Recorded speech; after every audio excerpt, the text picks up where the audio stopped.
I'm Michael Drives, and this is the 2025 Mazda CX-70 PHEV Premium Plus in Rhodium White Premium. Now, Mazda came out with the 8-passenger CX-90 in about 2024, but for 2025, Mazda came out with the CX-70, which is a 2-row SUV as opposed to a 3-row SUV. Now, looking from the outside, there are subtle differences between these two cars, but essentially, this is a CX-90 with one less row of seats. CX-70 comes in two trims, Premium and Premium Plus. Premium comes in at $54,400, and that Premium Plus trim will come in at $57,450. Now this is the Premium Plus model, and you add in the Rhodium White Premium paint for $595, and then destination and handling, and this car comes in at $59,420.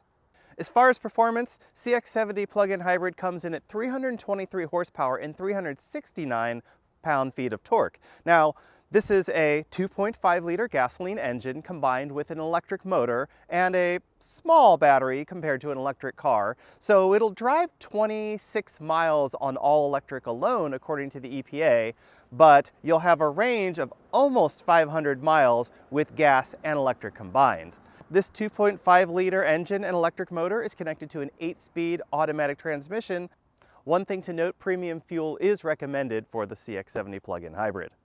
Something very unique about this plug-in hybrid, though, is that the electric motor is attached to the gasoline motor, and it actually is in front of the transmission. So, as you'll see in the drive portion, when you're driving in low speeds, the electric motor will actually shift with the transmission, and you'll feel that, and you'll kind of not be sure, is that the electric motor running, the gas motor running, a combination? So it's a different driving experience, and we'll get to that a little bit later. But what I want to do is walk around the car and show you a bit of the design details of the exterior, and then we'll hop inside, we'll go for a drive, and at the end I'll tell you my fabulous favorites and not so favorites about CX-70. As far as the warranty is concerned on the CX-70, Mazda gives you a standard 3-year, 36,000-mile bumper-to-bumper warranty, which I believe includes roadside assistance. Now, the powertrain is warranted for 5 years or 60,000 miles, and then your battery comes with an 8-year, 100,000-mile warranty.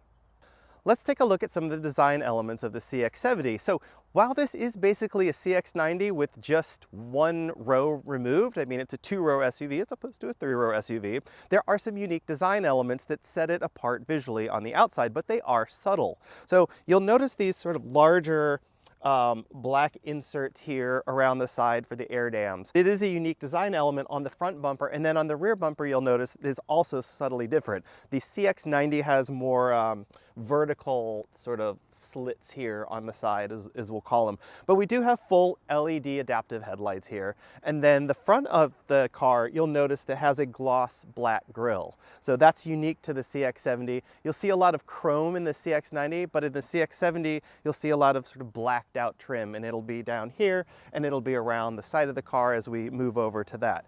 But otherwise, a very clean front end, very nice. It's subtle in its design, but very strong. One thing to note about the Premium Plus package, you do get heated windshield wiper de-icers and power folding and heated side view mirrors. Unique to CX-70 are these 21-inch wheels here. You'll have to see a different wheel design compared to CX-90. And then of course you have, because this is a plug-in hybrid, Mazda proudly states that here with the PHEV badge on the side. Again, Premium Plus package, you have power folding and heated side view mirrors, and then you have this blacked out trim all the way along the glass or the greenhouse of the car. And then back here on the back is your fuel filler. So there's a release, an electric release on the inside to open that up, and then charging is going to be on the passenger side. We'll take a look at that. Let's take a look at the hatch. Moving to the back of CX-70, you'll notice again that this is a slightly different bumper than is on CX-90, just a little subtle change. You do have full LED lighting, and of course CX-70 and all-wheel drive badging on the back, and then over here your Sky Active plug-in hybrid electric vehicle badge, or PHEV. You do have a rear wiper here, and of course the spoiler, and then in the back here you have kick to open. And I'm going to just give that a little kick and let that open up. Now, one of the things that you'll see here is there are two buttons. There's a sort of close button and then a lock and close button. But this is actually fully adjustable, so you can adjust the height if you're a shorter person. you can have it lower to about, or open and raised to about this height, or you can have it open all the way, and those are adjustable settings. So you'll notice just how entirely spacious it is here in the back of CX-70. Like, there is just a ton of room, and that's because an entire row is missing from what was essentially a CX-90. I mean, you'll still see cup holders here on the side where there would have been a seat, but that seat is no longer there. Now, a couple features to note here. So there's a 120 volt, 150 watt outlet right here on the right side, and then a 12 volt connection here if you have an accessory on that side. And then because this is the Premium Plus model again, I'm going to sort of sit back in here so I can show this.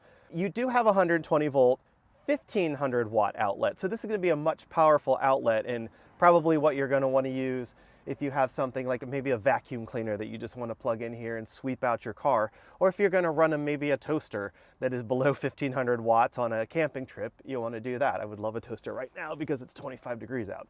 Unique to this car, because that only has basically a second row and not a third row, you can't reach these to drop them down when you're standing, and you don't want to have to go around the car. So I can simply hit the button here, and that's going to release the seat electrically, and if I hit the left one, for the passenger side, that's just going to drop those down nicely so that you don't have to reach around, and then you can push whatever cargo you need to the back. You do have one light back here, and then you have a bunch of tie downs and different ways to anchor things. But let's take a look under the floor. So lifting this up, you've got, of course, your level 1 charger over here, and then if I kind of just give this a little push up here, you'll see that there's a storage foam container down here, and you can store some additional things on that side if you wish to. I don't think there's anything up. There is another. I'm just going to slide this whole thing out so that you can see everything. It's a little unwieldy, but we'll get that. So there you can see all of the storage that is available, and I believe that this foam insert, you can pick that up and move it out of the car if you want to, and maybe shove some more things under there, sheets and blankets, I don't know, something that wouldn't rattle around. I think that's what the foam is helpful for. It also helps with sound deadening. But I'm going to just add the floor back in here, return the floor to the car, just going to slide that backwards. Actually slides pretty easily, drops in there. Now let's check out the charging port, and then we'll actually take a look at the inside of the CX-70. So over here on the passenger side, we can see CX-70's charge port. And to open this, there's no manual release on the inside, or automatic release, I should say. There is just a J1772 connector. Because this is a plug-in hybrid, it doesn't have that big of a battery that you would need to DC fast charge, and that would just be overkill. So you can charge level 1 or level 2 here with that J1772 adapter. So that's where you would do your charging here on the passenger side. And I'm going to give that a close. Now let's hop inside and check that out. Welcome to the inside of the CX-70. Now, something you'll notice right away is this red and black interior color combo. So this is actually, I'm just going to lower the seat a little bit, a little high. There we go. So you can see this a little bit better. This is a red Nappa interior. Now you can have Nappa leather in this red or in black, and that Nappa leather is only with the Premium Plus package. If you get Premium, you have different interior color options. You actually have black or grayish, which is sort of a gray beige color. So this is the Premium Plus. So we have the Nappa leather, and then we have the 12-speaker Bose audio system. It sounds very good. This Bose audio system comes in both trims, so you don't have to move up to the Premium Plus for that. And then we have sort of metal interior accents, a really nice, really sharp looking interior. I've got to commend Mazda's design team. It just looks really good. You also get, with the Premium Plus package, heated steering wheel, which is unique to that package. You will not get that in the Premium. And then you'll also get, of course, a stitched dash insert. That's part of the Premium Plus package. And additionally, you have ventilated seats. So if you get the Nappa leather in this Premium Plus package, you'll have ventilated front seats, and you'll also have heated rear seats on the outboard edges, which does not come in the Premium package.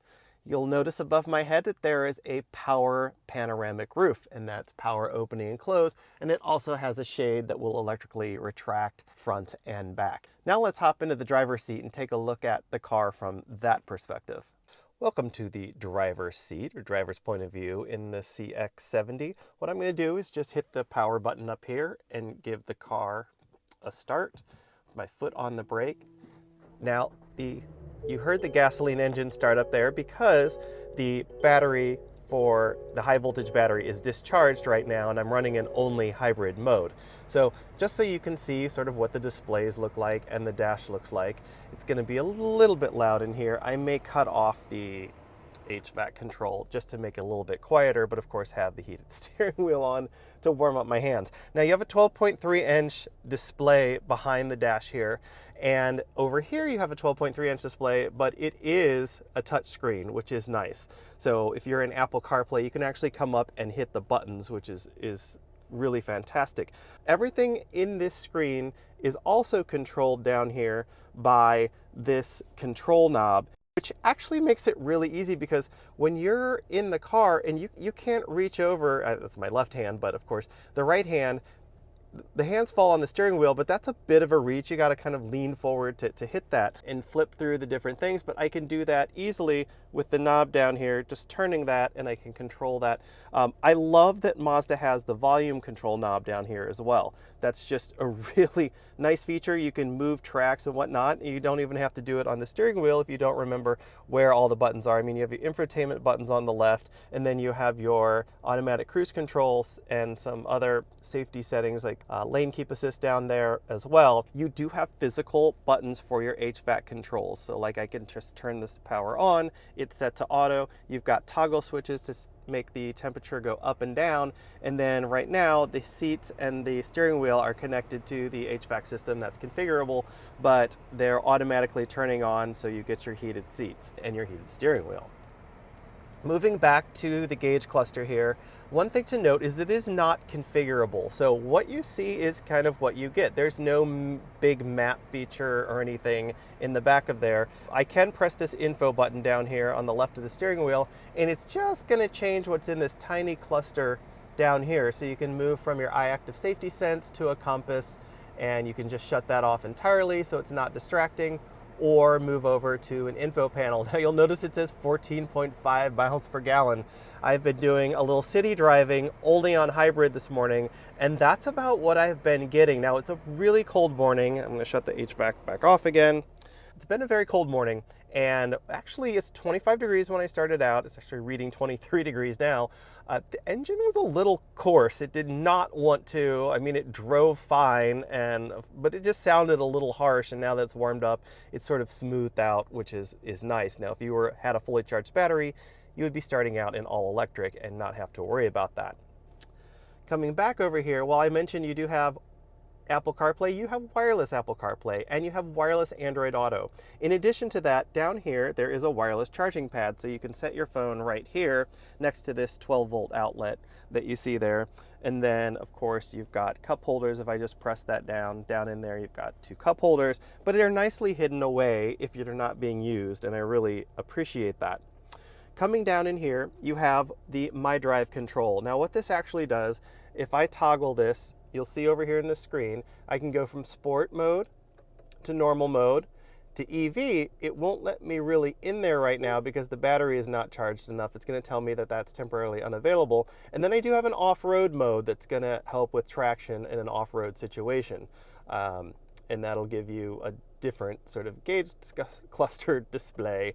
We're going to leave it in normal mode right now for that. Kind of gives you a little visual, and then that is your normal driving mode. That's your gauge cluster for driving in normal.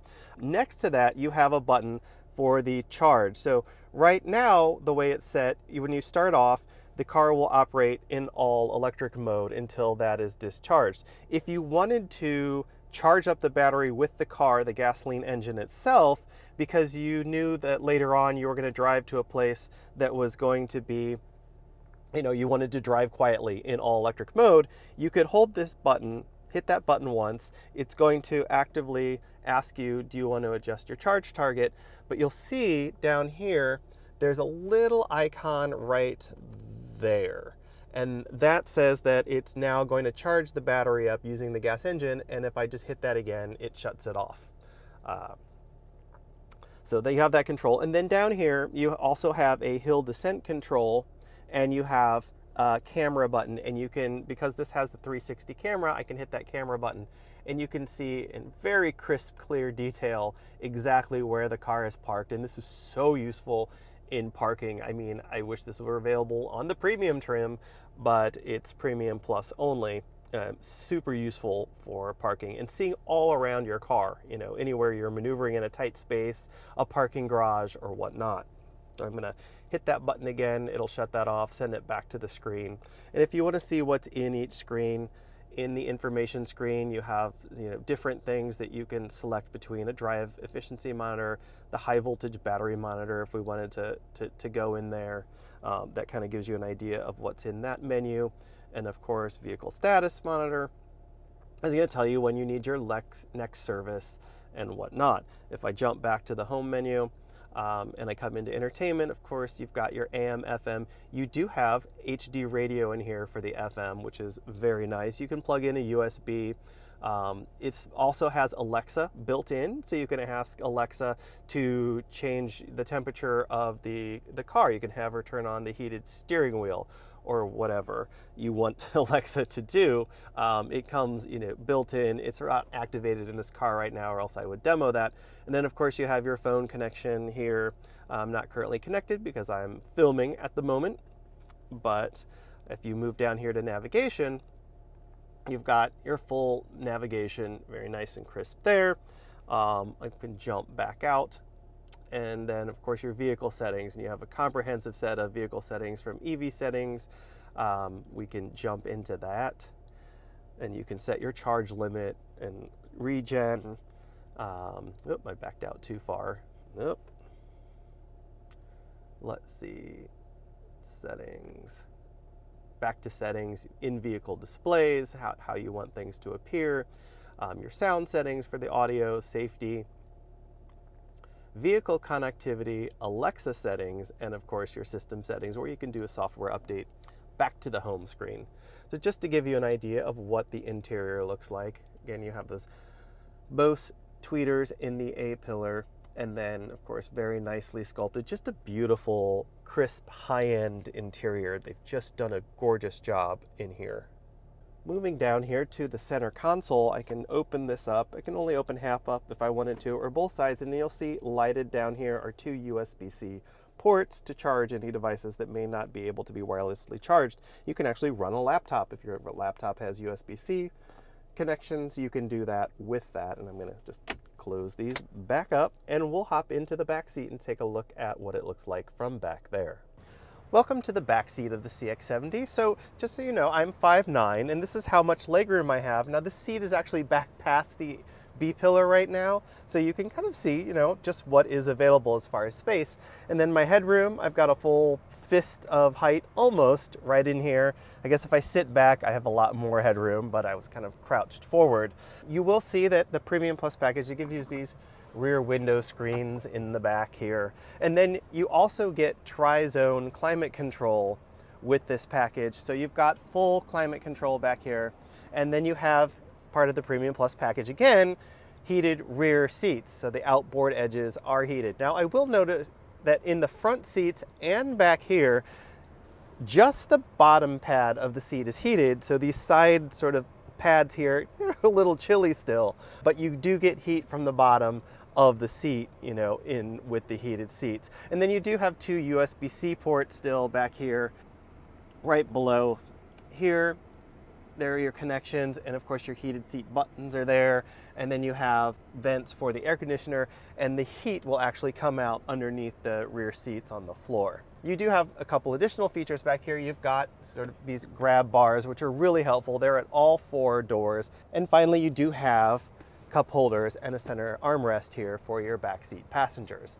Moving to the CX-70 doesn't really give you any additional legroom that you would have over a CX-90 for that second row. There's just an eliminated third row. So if you're always going to carry a lot of cargo and you're never going to use that third row seat, you definitely want to look at the CX-70 and not a CX-90 if that third row is just going to be a little bit useless. Let's hop into the driver's seat and take the CX-70 for a spin. So now we're on a twisty portion of a road, and the car just handles really well around these curves. It definitely has that Mazda DNA. Of course, it is cold out and it's a little bit, the pavement's harsh, so you're feeling and hearing probably those 21-inch wheels take a little bit of a pounding from the road, but the car still feels secure. And this car has something what's called kinetic posture control. And what that actually does is it brakes the inside wheel so that when you're in a curve, the whole car is not going to tilt really harshly, especially, you know, under acceleration. It's not going to be super leany. It's going to actually flatten that out so that you stay more upright in the curves and the turns and whatnot. So this is actually a really fun car to drive in the twisties, and I'm, you know, coming around tight curves now, and it's just holding solidly to the road. It feels, if your commute involves twists and turns, or, you know, more than, you know, 45 mile per hour driving in most of it through back roads, you're gonna love this car, and you're gonna love the way this car handles and feels. There's no doubt about it. This is definitely a car for driving. It's a Mazda, and a Mazda is designed for spirited driving. That's absolutely core. You know, on the license plate it says feel alive, and you absolutely feel alive. You know, you won't mistake it for a Miata, because a Miata is a much smaller car and closer to the road and not a family hauler, but you're also not gonna fit the cargo that this car will hold. In fact, I think you can fit a Miata in here. So I'm coming up to a stop sign, and what I'm gonna do is sort of accelerate with some verve coming out of here. You can kind of hear what that engine sounds like. It sounds pretty darn good. Now, I will note that if you are in electric mode and you're driving with the EV mode on, and you go to use the paddle shifters, so this car does have paddle shifters, it will immediately disengage EV mode. It won't actually shift the gears in EV mode. It's gonna kick in the gasoline engine and shift the gears with the gasoline engine on. So that's a little bit different than I expected the car to behave. Now, I did hit the button so that the battery recharges, because I wanted to demonstrate what that low speed driving is like toward the end of this drive. But for right now, we're just in hybrid mode, gasoline only, you know, which uses a combination of the hybrid battery and the gasoline engine to drive and to basically propel the car forward. From the driver's seat here, all of the controls are within easy reach with your right hand without taking your eyes off the road, which I really love. If I want to adjust the volume of the stereo or phone call that I'm on, I can do that here without looking at the road, without looking at the steering wheel, because I know the big knob is going to, and my right hand is going to change the infotainment screen options, and then pull this down here. The small knob is going to adjust the volume, or I can go a track forward, a track backward. Now, if I want to, I can shift into sport mode here, and it's going to change the way the display looks. It comes in at a red. The gauges look much different than they did when I was in normal mode. And then I'm going through this tunnel, but hopefully we'll get a chance to do a little sprint from a stop up ahead. So now that I'm in sport mode, we're approaching a stop sign, and I'm going to really let it rip here. 0 to 60 in 5.9 seconds, according to a major news publication, we'll say. But the car really gets going. You see there's no hesitation. This is a 4-cylinder hybrid engine. So you've got the hybrid, you've got the gas engine and the electric motor doing all the grunt work, and it just really lights up. If I want to hammer that, very freely revs, and is very sporty. Sportiest hybrid I've probably driven in a long time. I'm going to shift out of sport mode and just into normal to bring the volume down just a little bit for the drive. And then actually the battery is charged enough at this point, I can go into EV mode, which I am now in. Let's see, I'm officially in that. I just flipped there in the screen. And now I'm driving electrically and quietly. And you'll notice There's no NVH from the engine anymore. There's no noise, vibration, and harshness. It just really smooths out the drive. And so, you know, because this car also takes premium fuel, you're going to want to charge every time you're at home. Just plug in the car, just ABC, always be charging, and you're going to have the least expensive drive that is possible with the car. And you bought the plug-in hybrid. I mean, that's, besides you may be getting a tax benefit, you have the ability to plug in, do that as much as you can. You know, don't stop and go 25 miles and then charge, and go 25 miles and then charge somewhere out in public. Just be reasonable and charge when you're at home, and then drive throughout the day like you normally would. When you're home, plug the car in, charge again, and that's about all you have to do. Okay, I'm at another stop sign, and I'm now switched into EV mode because I wanted you to hear a little bit about what this electric motor in front of the transmission, so it's going to shift through the gears in the electric motor, which is going to sound a little bit strange. So it's shifting. I'm going uphill, so it's shifting even more smoothly than normal, but it's still going through a gear, so you could imagine having the most quiet gasoline engine running right now. It's almost what it feels like, because the car still shifts, so you notice less when you're in EV mode versus gas mode in this car, besides a little bit vibration from the gas engine kicking in. But I'm in all electric right now, and it just drives like a normal car. If you're looking for a plug-in hybrid that's just smooth when it's in all-electric mode, I don't think this is that car, because a regular plug-in hybrid, or most of the competitors of this car, just have the electric motor and it's behind the transmission, so you're just in electric mode. It's not shifting, it's not physically shifting gears. Now I want to demo what it's like sort of in like stop and go with this car. I think that's where it gets a little bit more weird. Now, the car, I'm at a stoplight. The car is off, but it's on. The gas engine isn't running, but it's still in EV mode, and we're on a hill, but you hear what sounds like an engine running, but that's just the driveline components doing whatever they're doing. I'm not sure. Maybe it's the power steering pump, the brake pump, something in here. You can hear that. The HVAC is off, but motors are whirring, and it almost sounds like an engine is running, but there's no engine running. Really weird. And now it's time for my fabulous favorites and not so favorites about the Mazda CX-70. Fabulous favorite number one, that handling at speed. It just drives like a large Mazda. Kinetic posture control. I don't know if it's in my head, but I feel like I can really feel that working and keeping the car flat and smooth.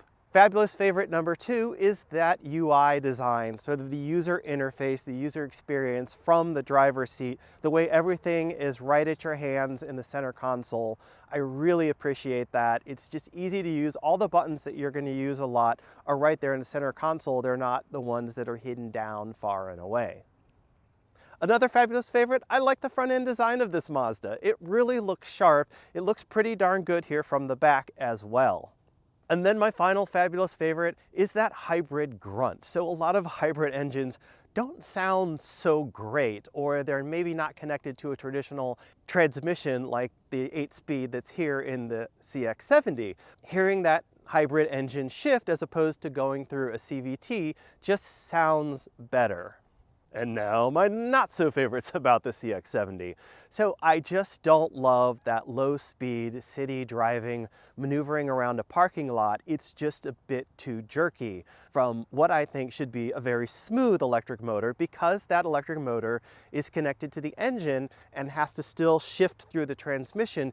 It gets a little bit awkward at those lower speeds, and I think that's something that could definitely be improved. One more not so favorite, I think that the seat could just be a little bit softer, a little bit more bolstered on the sides. It just feels a little bit flat and hard. It's a minor criticism. I think I remember the same thing from the CX-90, and also don't forget I have a CX-90 review if you want to check that out.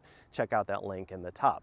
Thank you for making it to the end of the review. If you like this video, hit that like button and absolutely please subscribe to the channel. It's just one click, it doesn't cost you anything, but you'll get notifications when I review more plug-in hybrid or all-electric cars, and it'll help me grow this channel and review even more. Thank you for watching, have a great day, and drive safely.